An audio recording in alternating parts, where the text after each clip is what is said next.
Toma nota de este número telefónico, 305-468-0044. Lo repito, 305-468-0044. Ese es el teléfono de la doctora María Trina Burgos.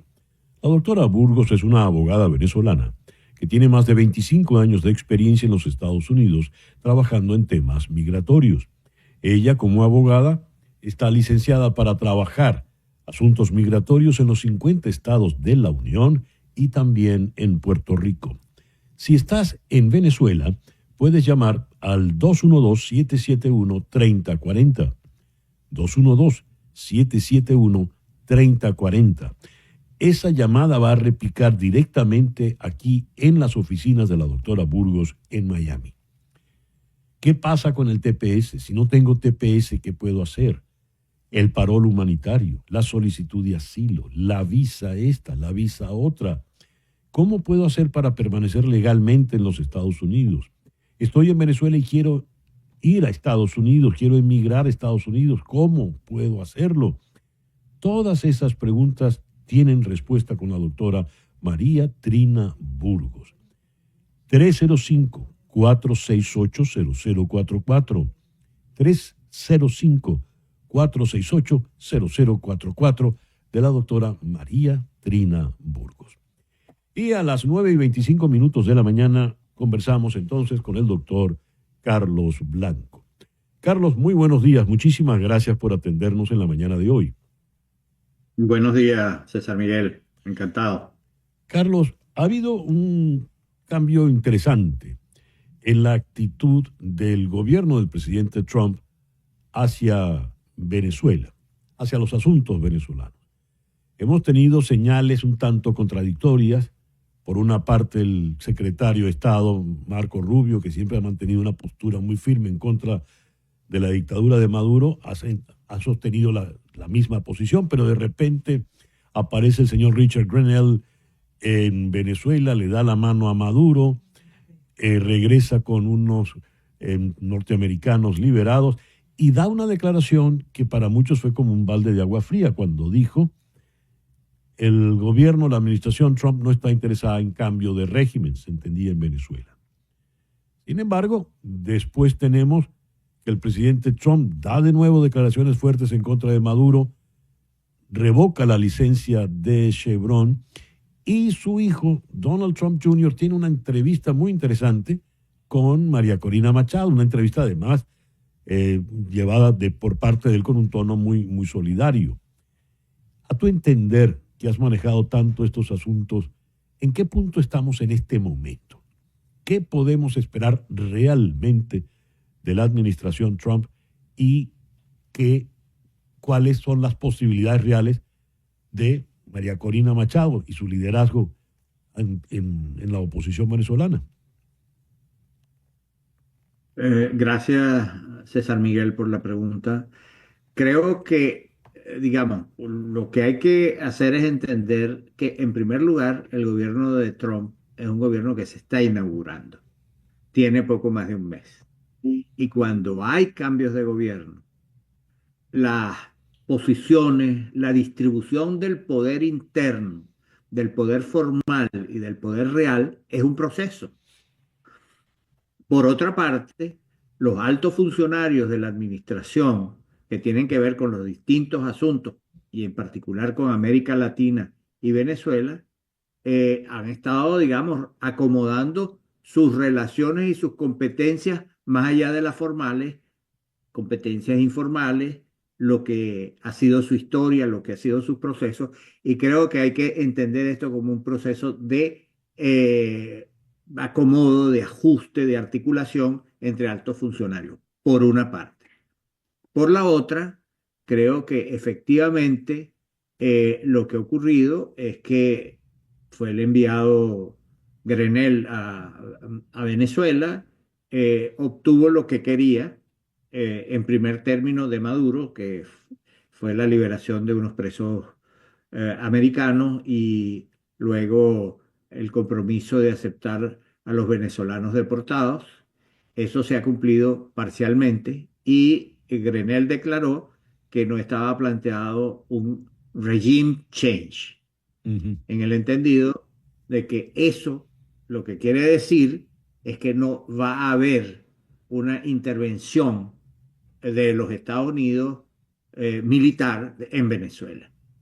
Y yo creo que esa afirmación es una afirmación que se aviene muy bien con lo que ha sido nuestro planteamiento, que es que el cambio de régimen en Venezuela va a ocurrir, pero va a ocurrir sin tropas extranjeras dentro del país y va a ocurrir bajo la responsabilidad y el liderazgo de María Corina y de Edmundo González Urrutia junto con todo el pueblo de Venezuela que se ha manifestado de una manera clara. De tal modo que este tema de que además ahora se ha visto con mucha claridad por los elementos que tú has planteado, que hay una convergencia entre el gobierno del presidente Trump y la política de las fuerzas democráticas liberadoras de Venezuela. Y este contacto del hijo del presidente Trump con María Corina, por cierto, el mismo día que se suspenden las licencias para Chevron fundamentalmente, es una expresión de que hay interés en mostrar que esa convergencia sobre la necesidad de la libertad en Venezuela y sobre la lucha conjunta por la libertad en Venezuela va a continuar. Yo creo que es una excelente indicación que esa entrevista además mostró, como tú dijiste bien, no solamente, digamos, un intercambio de opiniones, unas preguntas y unas respuestas, sino una simpatía, una solidaridad y acuerdo con la lucha que representa María Corina. Me parece que todas aquellas ideas de que el gobierno de los Estados Unidos ahora no se iba a ocupar de Venezuela o no le interesaba Venezuela o tenía interés incluso en normalizar la situación de Maduro,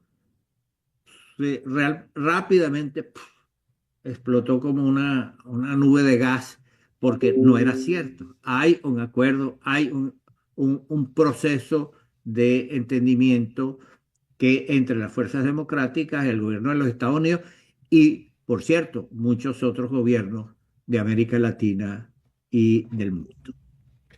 Carlos, en la argumentación del presidente Trump con el tema de la revocatoria de la licencia de Chevron alude a que Maduro no ha cumplido su parte del acuerdo con relación al tema de las deportaciones. ¿Tú tienes alguna información sobre esto? ¿Qué es lo que no ha hecho Maduro realmente de ese acuerdo? Bueno, yo lo que creo es que ese acuerdo implicaba la libertad de otros ciudadanos de los Estados Unidos y aceptación de las deportaciones desde Estados Unidos, de Guantánamo y otros países donde pudiera haber venezolanos detenidos. Que por cierto, el régimen ha intentado utilizar esa deportación como un elemento de propaganda. Yo la verdad es que lo que creo que no ha cumplido Maduro es los acuerdos en relación con la negociación para democratizar al país, para Mm. respetar los resultados de las elecciones. Yo creo que ese es el punto fundamental sobre el cual se está afincando la administración de los Estados Unidos, no solamente para revocar las licencias, sino para endurecer su posición, cosa que la ha mostrado no solamente en esta entrevista el hijo del presidente Trump, sino el secretario de Estado Marco Rubio y otros altos funcionarios de los Estados Unidos. Por cierto, muy importante el papel de varios de los representantes, miembros del Congreso de los Estados Unidos en esta expresión de solidaridad hacia el cambio democrático en Venezuela. Carlos, vamos a hacer una pequeña pausa, por favor. Y al regreso quisiera que entrásemos ya propiamente en el terreno político. ¿Cómo ves la situación política de Venezuela? Hay elecciones planteadas ya no para abril, sino para mayo, y una discusión si se quiere, necesaria o bizantina, según el punto de vista, con relación a esto. Pero al regreso de la pausa, por favor, Carlos. Ya regresamos.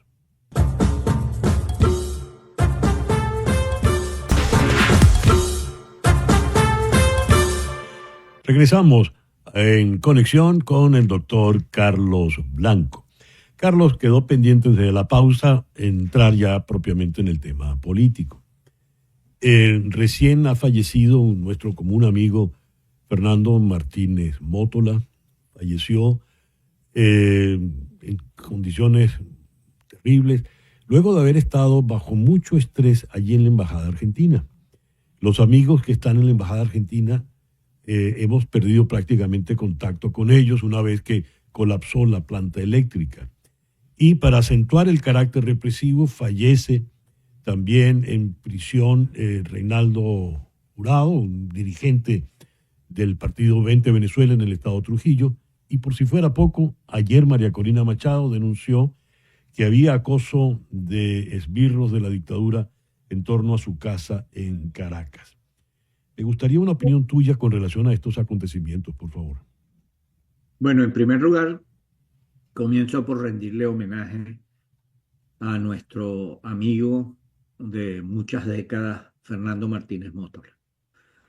Estuvo 9 meses en la embajada, asilado, sometido a las condiciones terribles que han vivido y viven los compañeros que están allí. Fernando es un gran venezolano que perdurará en nuestra memoria por siempre, de sus amigos y de quienes pensamos que buscaba afanosamente la libertad del país. Y por otra parte, también rindo homenaje al dirigente de 20 que murió en condiciones terribles por falta de asistencia médica y cuando lo llevaron al hospital ya estaba casi muerto y luego murió. Bueno, en relación, y lo que hemos visto ayer, la respuesta del régimen a la entrevista de María Corina y a la suspensión de las licencias es un acoso policial con los esbirros del SEBIN. Por cierto, yo creo que esto nos coloca en el terreno de decir que el único recurso que le queda a Maduro es la represión. Maduro y Diosdado Cabello ejercen una represión masiva porque no les queda otra. No tienen fuerza popular, no tienen ninguna fuerza popular, no tienen fuerza militar, porque la fuerza armada está en una dinámica de enfrentamientos internos. No hay expresiones de alzamiento de unidades, lo que hay es un descontento generalizado. Y ese descontento generalizado en el sector militar en algún momento cuajará para convertirse en una fuerza que converja con las fuerzas civiles de la sociedad para salir del régimen de Maduro. Y Maduro tiene la opción de negociar su salida de una manera que le ahorre al país un trauma, que signifique una negociación donde haya posibilidades de conceder y aceptar para que esta salida sea totalmente pacífica, o de todas maneras yo veo en el horizonte esa convergencia cívico-militar que en el marco de una situación internacional cada vez más aislada para el régimen venezolano, va a conducir al cambio en Venezuela. No me atrevo a dar fechas, creo que hemos dado muchas fechas en el pasado que no han resultado y creo que el aprendizaje nos indica que estos son procesos y esos procesos están caminando. Había unas elecciones planteadas para el mes de abril, pero el señor Amoroso ha dicho que van a ir en el mes de mayo. ¿Qué está planteado allí, Carlos? ¿Qué puede ocurrir realmente? Eso yo lo veo exactamente como el referéndum sobre el Esequibo. Este mismo señor Amoroso, sin vergüenza alguna, dijo que en el referéndum del Esequibo habían votado millones de personas. Después, Mm. obviamente, nos dijeron, nos repitieron más la cifra porque fue evidente que allí no concurrió nadie. Creo que es lo que va a pasar en estas elecciones. Estas elecciones no tienen ninguna posibilidad de convertirse en un evento político y social importante por una sola razón. Tú no le puedes pedir a la gente, a los ciudadanos venezolanos, que tienen pendiente el cobro de ese magnífico acto que fue la votación del 28 de julio del año pasado, que sin que esas elecciones se hagan valer, vayan a votar para que ocurra lo mismo, porque lo que las elecciones en un régimen como el de Maduro, lo que funciona es como un mecanismo de distribución de tajadas aquí y allá. Y si necesita darle a alguno de que aparecían como de la oposición su tajada para que se callen, lo hacen. Incluso están proponiendo a algunos presos políticos indignidades que yo espero que no acepten, que es, te cambio, te sales libre si aceptas ser candidato en las elecciones. Eso lo hicieron, lo han hecho en otras elecciones, que han tratado de hacer un trueque con gente aislada, con gente necesitada de la libertad, seguramente con sensaciones de terrible aislamiento en el helicoide o en otras prisiones y tratan de ejercer esas presiones. Y en materia de presiones está la extorsión que le hacen al presidente electo de la República Ujú. con motivo de la prisión de su yerno, el esposo de su hija Mariana, en el sentido de tratar de que se anule moral y políticamente para darle la libertad al yerno, cuyo único delito es ser familiar de Edmundo González Urrutia.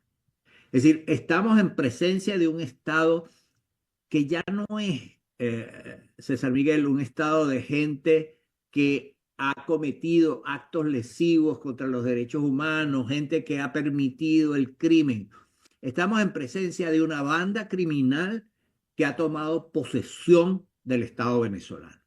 Eso es lo que es, en lo que ha devenido aquellos que se presentaban como luchadores sociales, como poetas de la revolución, como buscadores de un futuro como el que anunciaba Chávez con frecuencia y el propio Maduro también, para convertirse en los hacedores materiales del crimen en contra de los ciudadanos. Solo tienen la represión, pero llega un momento en que la represión se hace ineficaz. Así ha ocurrido en distintas oportunidades de la historia venezolana, de la historia latinoamericana y mundial. No se puede sentar sobre las bayonetas.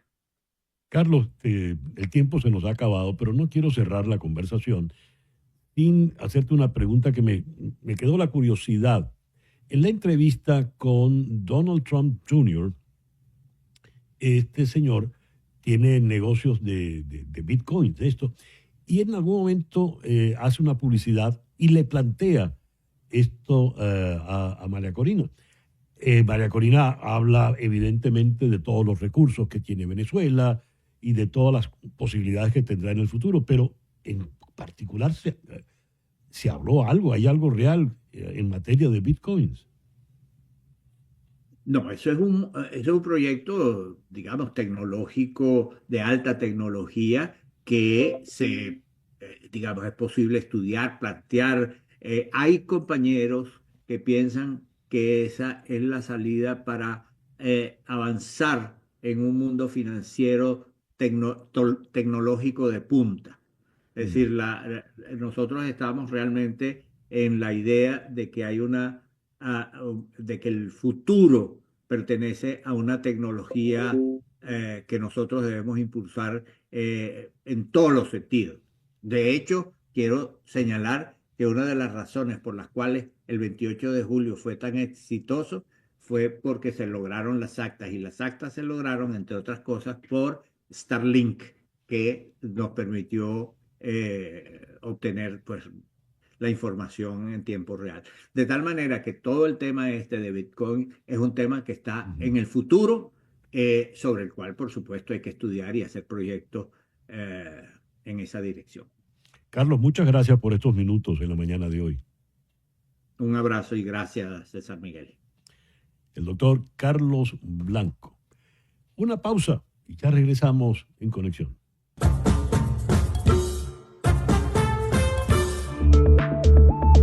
Una pausa y regresamos con César Miguel Rondón en Conexión